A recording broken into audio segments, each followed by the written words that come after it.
I don't know what's going to happen past Wednesday's practice. So if I had my crystal ball, I'd whip it out. But you asked me who's going to be the starter this week, and if Fitz is going to be the starter, and then if at some point he isn't, then Jameis will be back in there. Dead Dirk walking, could it be? Dirk Koetter, I don't know if you want to whip out the crystal ball. It may not be pretty the last 7 games of this season. We'll delve into that and so much more.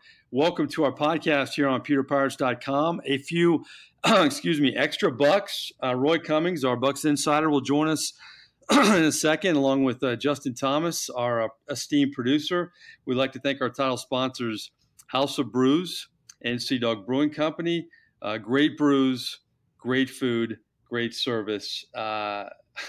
Justin, what's the vibe you get from Dirk Koetter lately? Well, first, I'm worried about you. Are you getting choked up over Dirk? Yeah, I was trying to get my voice back while talking, which is always a challenge. No, I'm good. You know what, Roy?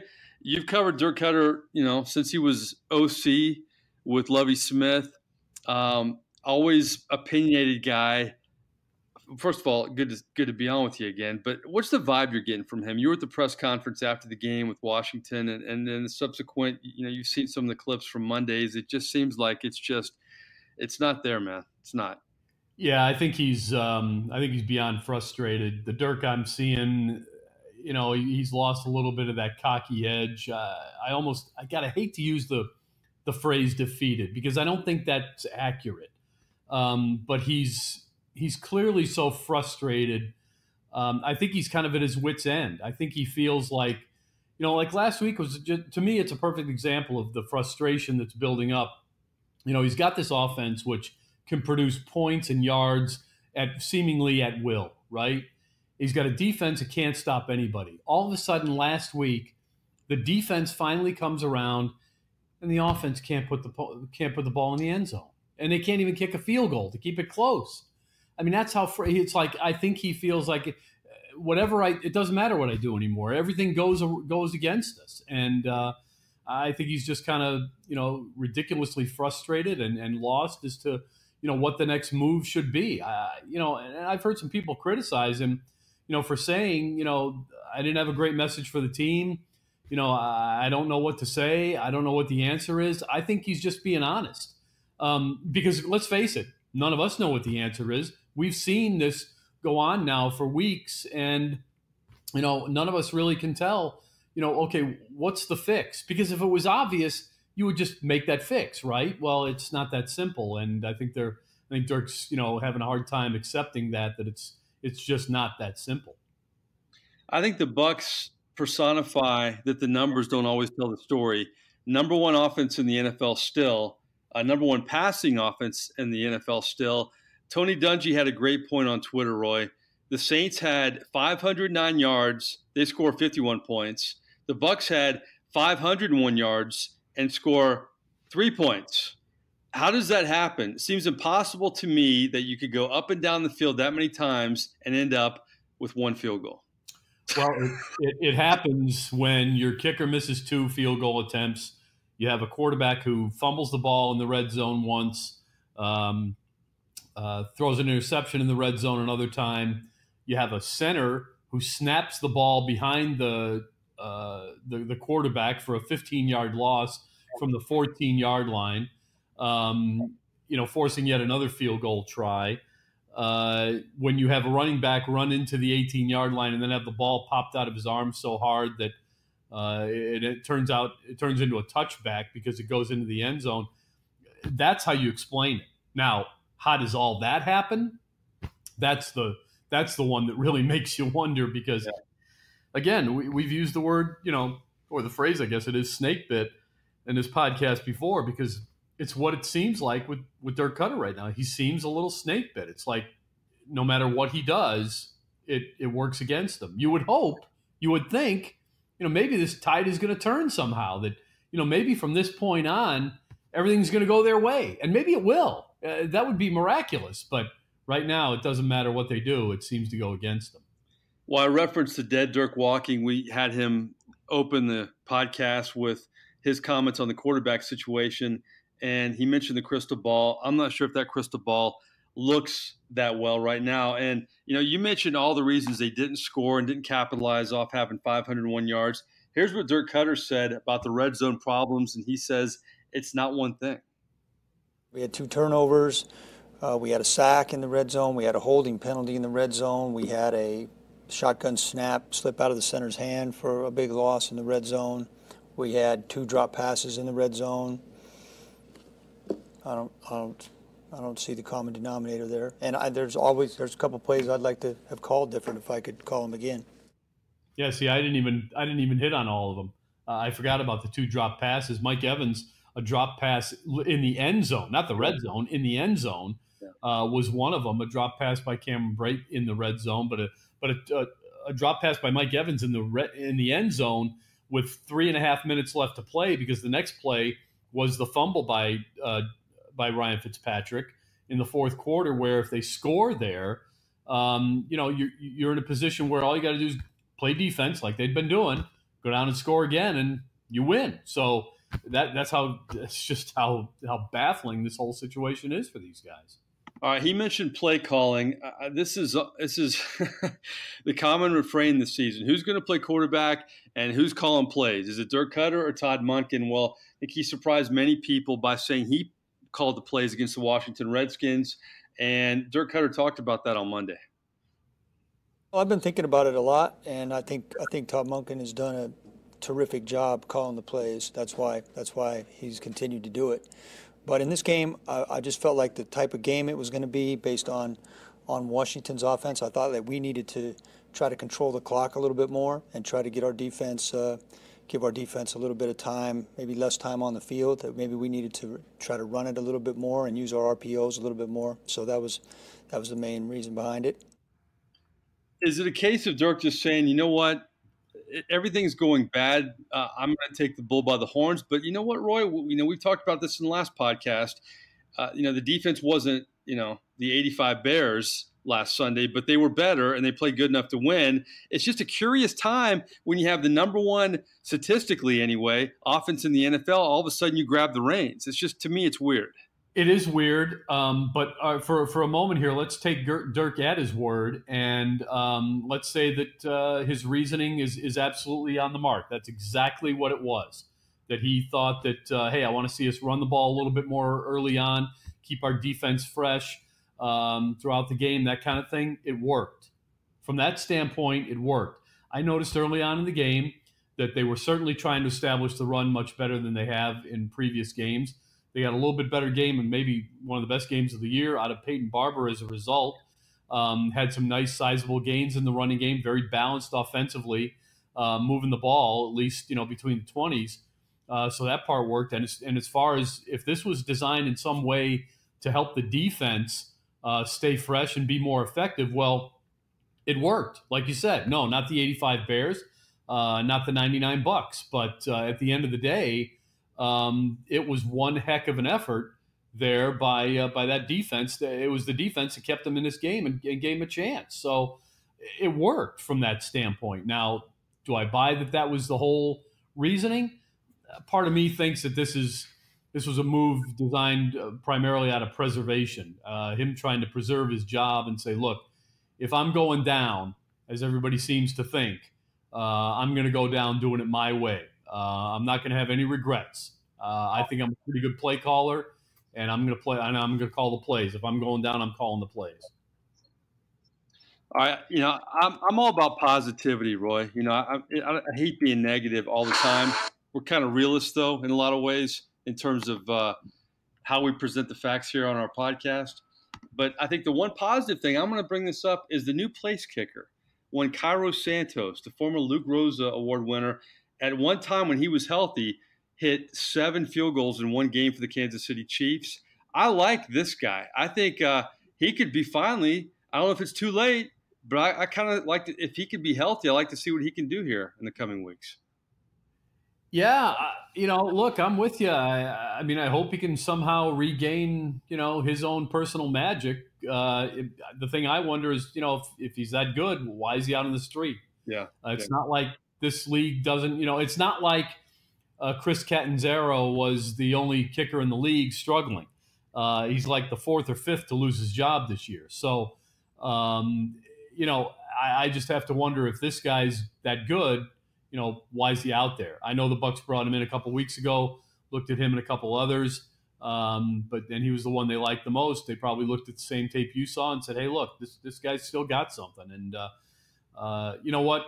For the Bucs' sake, let's hope so, because I think something a lot of people don't realize is how much a kicker that you can't rely on changes your game plan, and within a game in particular, and changes the way you call plays and the way you think about calling plays in a game, and it really just it tears things apart. I mean, you have to completely rethink everything on the fly because you can't rely on this guy hitting anything. A 30-yard field goal, a 28-yard field goal, a 48-yard field goal. When you don't know what you're getting out of that kicker, it has a big impact on how you go about playing the rest of the game.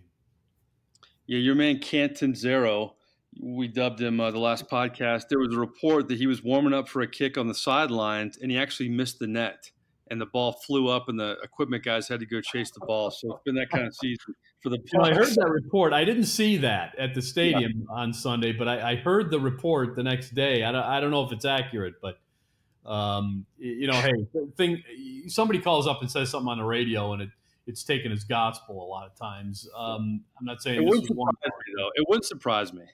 I've yet to see a fact checker check that one, but hey, if it's part of the legend, well, okay.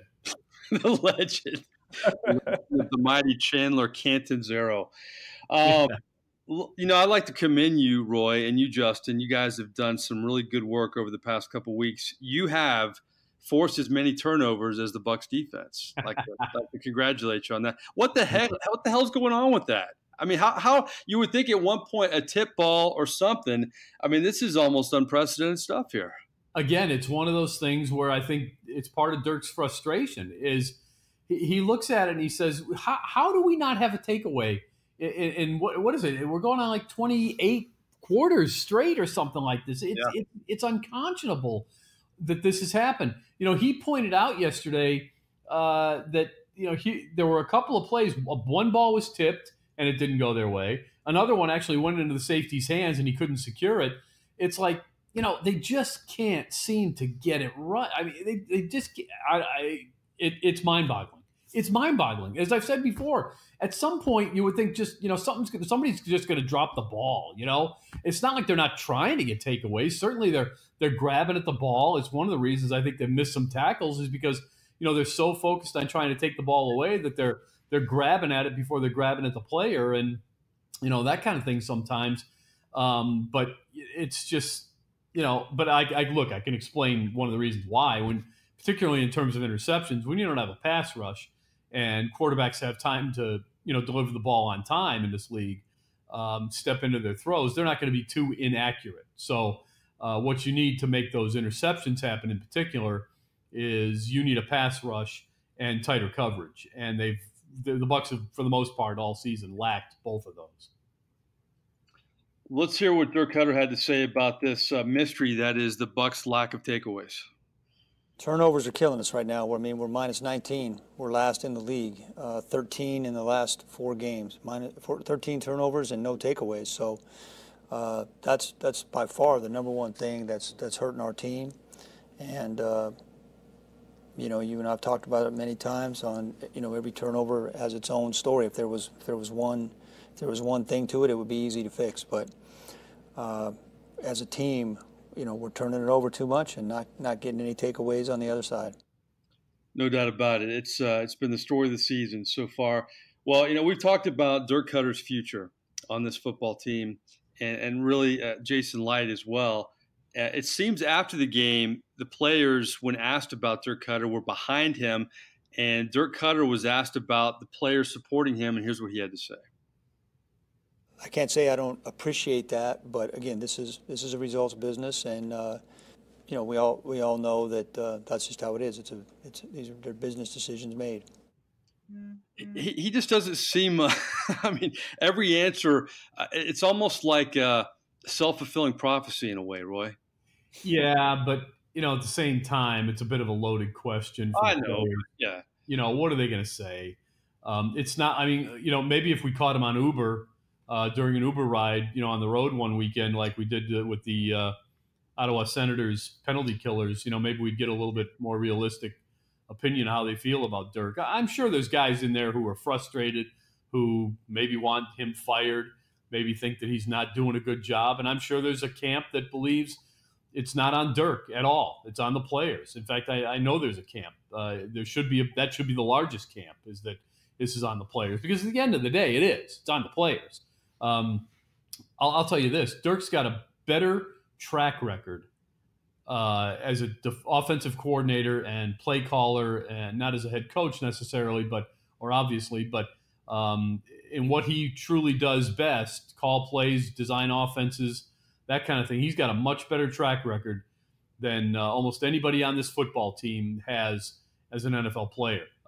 There's a handful of guys on this team who could probably say they've been as successful doing what they're doing in this league as Dirk Koetter has, if you look back at it. But not too many. Not too many. You've covered this team for a long time, though. I love getting your perspective on questions like these, though. I know it's a loaded question, but it's just kind of the way he answered it and the words that he used. But you've covered similar situations in the Raheem Morris era, the Greg Schiano era, the Lovie Smith era. How do you react? I mean, what's your vibe on how the players feel about Dirk compared to some of those coaches?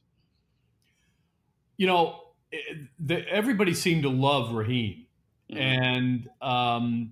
And I really think that these guys would have done anything for him. But at the end, it was funny how the players just kind of quit on him. That was the strangest thing with Raheem, was that the players just quit on him. John Gruden, they all knew he was, feeding him a line of BS. He also made some guys, play better. He challenged guys. John Lynch will tell you the story how he got some packet of information from John Gruden, Gruden's first year, in the offseason. He looked at it and he goes, "What is this?"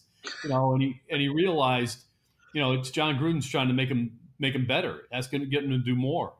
Tony Dungy was a guy everybody respected. It was like, looking up to your father, and nobody wanted to disappoint that man. Greg Schiano had some supporters, but he also had guys who thought this guy's way over the top. Lovie Smith had a lot of respect. Unfortunately, I think the group of players that he had were not committed to winning. I think they respected Lovie Smith, but not to the point where they were going to really go out and bust their ass for him. And I think that was the problem. The chemistry there was bad. Jameis Winston wasn't around, had just come in the second year. So it wasn't, guys like Anthony Collins and some of those guys, they had their money and they didn't care anymore. So they weren't, it wasn't like they respected Lovie so much that they were going to go out and kill themselves for him or go through a wall for him. But they liked him, So, and what I've seen of Dirk is I think the players do respect him. I think Jameis respects. I think they respect the heck out of him. Mm-hmm. It's one of the reasons I think you start to hear more and more guys basically take it upon themselves that this is on me, man. This is not on the coach. This is on me. When you talk about Dirk Koetter, though, to me, his pedigree and the way he's kind of inherited this team, and he had the great start to the year, to his career. It's just, to me, it's amazing how fast things turned on him and how, so many things just went south so quickly for him. Because think about the expectations after that first year. Even Mike Smith. I mean, Mike Smith was a coveted guy in the offseason. And I know it's been a couple years now, but boy, it really is kind of a Murphy's Law deal with him in a lot of ways. I know he hasn't been perfect, but boy, the dominoes fell quickly. You're right. And that's the thing that's hard to really figure out. My best guess is that, and again, it's mostly been the defense that's really struggled. It wasn't very good last year either. Let's not forget that. The offense really struggled in the red zone last year for some strange reason. It had nothing to do with play calling. It was execution. But for some reason that, and again, you know what? The one constant has been the kicker. He's never had a good kicker or a kicker he can actually rely on. And I think that's obviously been a point of frustration, and rightfully so. I'm not blaming it all on kickers, but that's been the one constant because you're right. The offense was, seemingly getting better. He's loaded with weapons. You look at it now. I mean, the best offense in the NFL, if you're looking at numbers, I mean, they have no trouble moving the ball against anybody. Until last week, they've had no trouble moving the ball and putting it in the end zone. It's been the defense. And last year, there was that one stretch, second half of Dirk's first season as head coach with Mike Smith as the coordinator, that the defense really played well. That's what got Mike Smith back. Everybody said, you can't lose this guy. And when they held on to him, maybe it wasn't the best thing because I didn't see a lot of adjustments. I haven't seen a lot of adjustments made by the defense since then. They brought in a lot of new guys and a lot of new coaches. And you know what? Who knows? Maybe all these newcomers and everything, maybe that's just destroying the chemistry. Maybe that's the problem.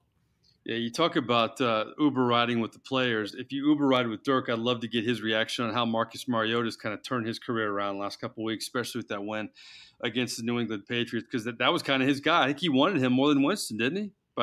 He did. And then he got to know Winston a little bit better, and I think he was fully on board with Winston. And before we start to crown Marcus Mariota as the next Joe Montana. Let's slow down. He's had a couple of good games. Jameis Winston had 5 good games at the end of last year and had a real nice training camp this year. He's come out of the chute, since his suspension, trying to figure things out. Well, to defend Jameis, though, Roy, if the Bucs had a kicker, he might have beaten Tom Brady last year too. That's right. Just right. say. You're right.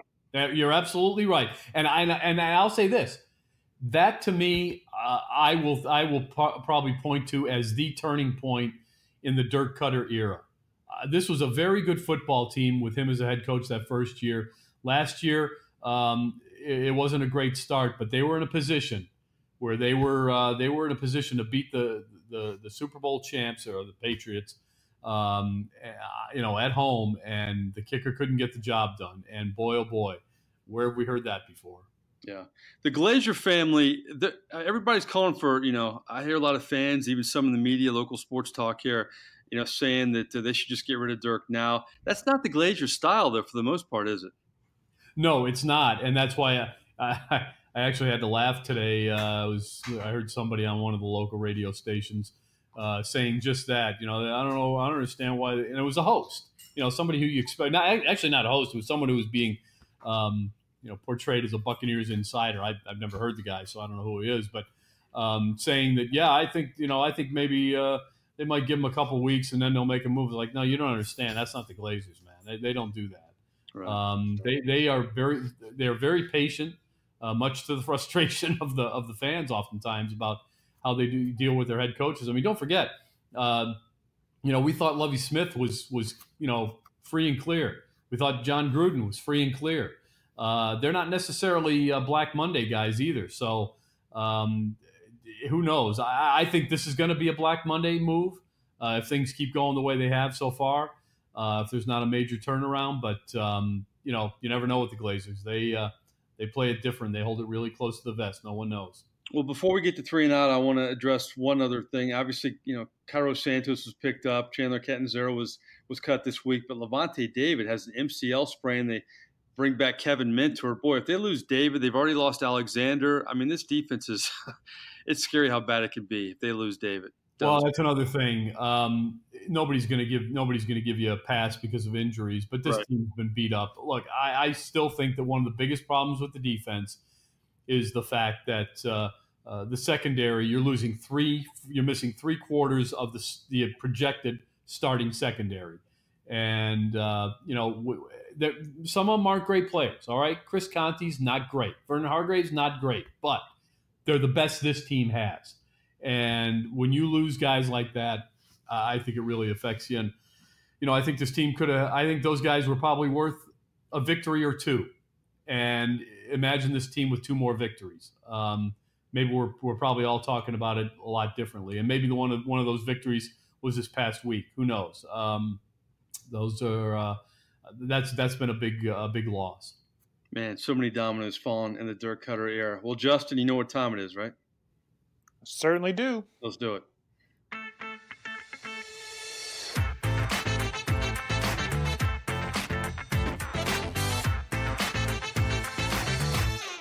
boy, from throwing not Kit Kats, bit of honeys to boy, that depressing press conference after the Washington game. Quite a roller coaster road of press conferences for Dirk Koetter.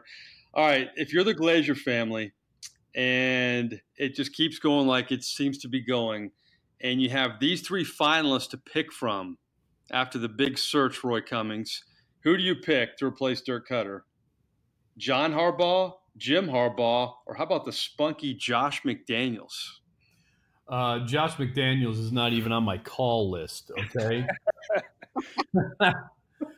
I like the Harbaughs. I really do. I don't think Michigan Harbaugh is coming. Yeah. I think he's finally got things rolling in Ann Arbor. And plus Urban may be leaving soon anyway. Yeah, that's right. And look, I think they're going to be a playoff team this year, and so I don't see that one happening. Now, if the Redskins, I'll be all right. If the Ravens want to give up on their Harbaugh, I'll take him. I want, you know what I want for this team? I want an NFL head coach. This is the reason I thought Lovie Smith was a good call, because he's a legitimate NFL head coach. He knows how to. What a lot of fans don't understand is that when you become the head coach, you've got to have your hands in everything, and you spend more time with the media and doing all kinds of other things that you never did before that take you away from doing all the little things that you did that made you so successful, primarily, usually as a coordinator, right? It takes a certain kind of guy with a certain skill set to be a head coach. Someone who understands the administrative duties.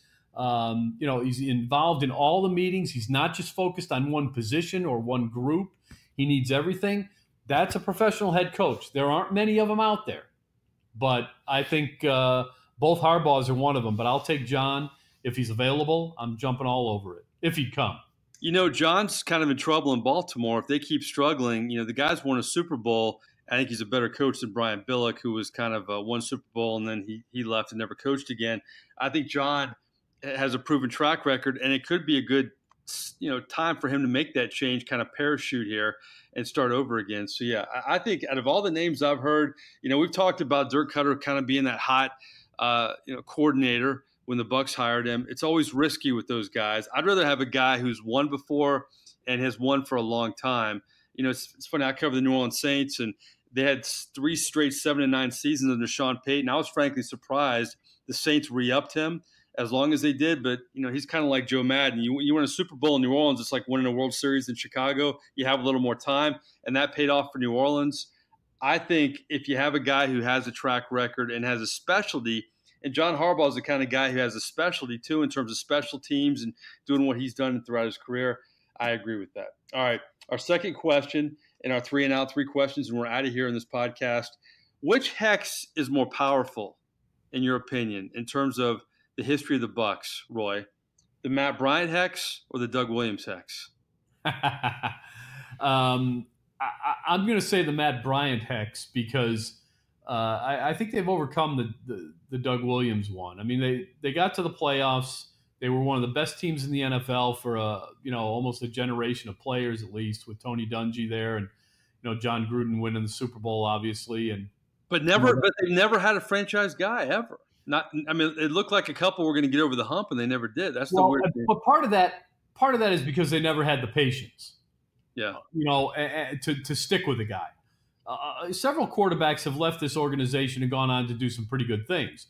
Vinny Testaverde, Trent Dilfer, believe it or not, went on to win a Super Bowl. Other guys have left this organization at that position and been fairly good. John Gruden. Part of the problem with when you had Gruden was he never wanted to draft a quarterback. So they skipped all those years with John Gruden in place. They blew the opportunity to draft a quarterback and develop him. Could have had Aaron Rodgers. Aaron Rodgers. Yeah, exactly, that kind of thing. So, and I'm not ready to give up on Jameis Winston. I think Jameis Winston still has the ability to be a really good quarterback, and will be one day. I think he will be, and I think he will lead teams to the playoffs at some point, maybe consistently. And it'd be nice if it was the Bucs, but it's typical of the Bucs. They'll probably quit on a guy too soon. I always liked Chris Sims. Boy, the spleen thing was really, I don't know if he would have been a franchise guy, but he led him to the playoffs. He needed a little bit of work. You're right. And he just needed some work. And that's what John Gruden couldn't give him. Yeah. And that's where Chris Sims, how he fell off the map. He didn't have an opportunity to be coached because John Gruden didn't have any interest in coaching him. Chris Sims really good in the media, by the way. I always liked him too. I'm good to see that he's kind of landed on his feet and found his niche. Always a good guy. And I'll tell you this about Chris Sims. I remember doing a story on him. It was, I think, the 2006 draft. It's when Leinart was hot. It's when Vince Young and Jay Cutler. And he said that he thought out of those three, Jay Cutler would have the best career. And, he didn't have a Hall of Fame career, but it was certainly better than Matt Leinart and Vince Young. And you know what? He was in the minority back then saying that. So he's always kind of had a knack for picking guys. All right, we'll bring Justin in for this one. A sad day. We lost Stan Lee, of course, the founder of so many iconic superheroes, Spider-Man, the X-Men, Thor. I could go down the list. Our condolences to Stan Lee and, of course, his family.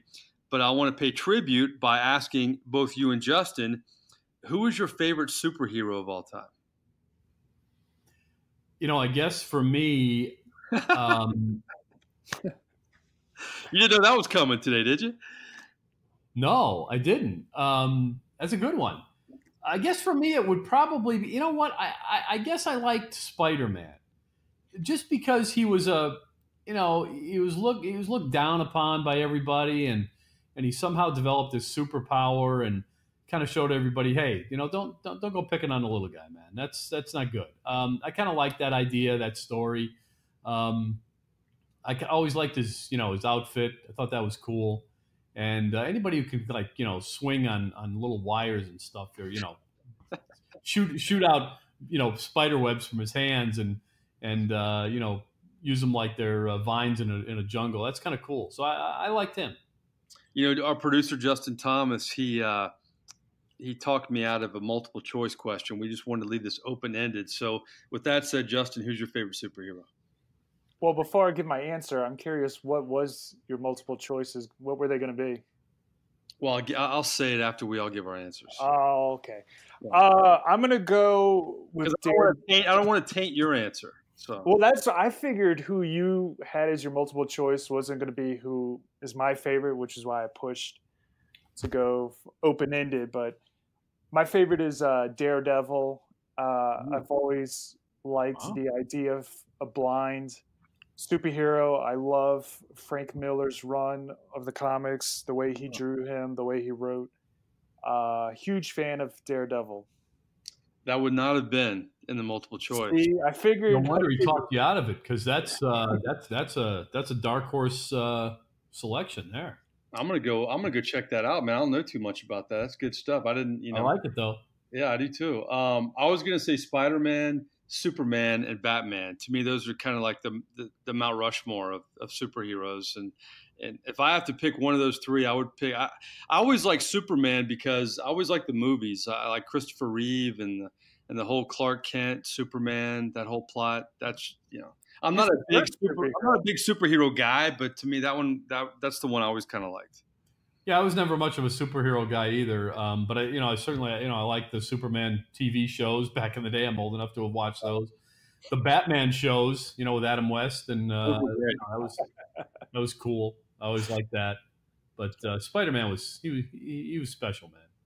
Like Batman needs that sidekick, man. The others don't need sidekicks. Exactly. Robin, come on. What do you need Robin for? Yeah. What Robin? Batman hangs. He can do well on his own without sidekick. I know, but he seems to need one all the time. Not too often. I seem to remember a lot of episodes of Batman where if it weren't for Robin, they would have been in Dutch.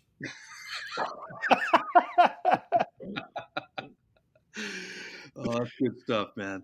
Well, from dead Dirk walking to Superheroes, man. We covered the gamut. I appreciate you guys. We'll be back later in the week. That's another rendition of A Few Extra Bucs. Remember, please subscribe to pewterpirates.com. We just got our numbers out for the training camp in the fall, and we kind of compared everything. Boy, we're getting more and more hits on the podcast. We appreciate it very much. Tell your friends, tell your neighbors, and subscribe. It's free. We'd like to thank our title sponsors who've been with us, Fourth House of Brews and Sea Dog Brewing Company. Great brews, great food, great service. Until next time, we will see you and talk to you again later this week.